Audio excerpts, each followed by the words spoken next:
قدیما که بی کلاس بودیم بیشتر دور هم بودیم و چقدر خوش میگذشت. هر چقدر با کلاستر شدیم از همدیگه دورتر شدیم. قدیما آشپزخونه ها اوپن نبود، ولی وقتی میرفتی تو آشپزخونه متوجه میشدی که زن خونه داره با چه دل خوشی برا مهمون غذا درست میکنه.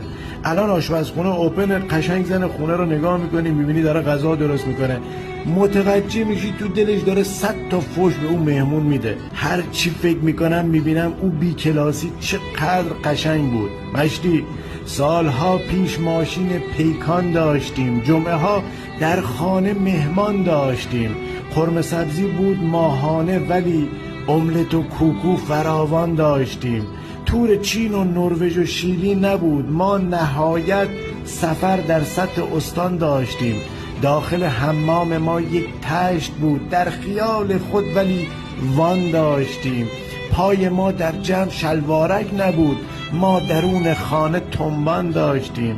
آن زمانها فقر هم بودش ولی عمدتاً در دل خوشیها داشت.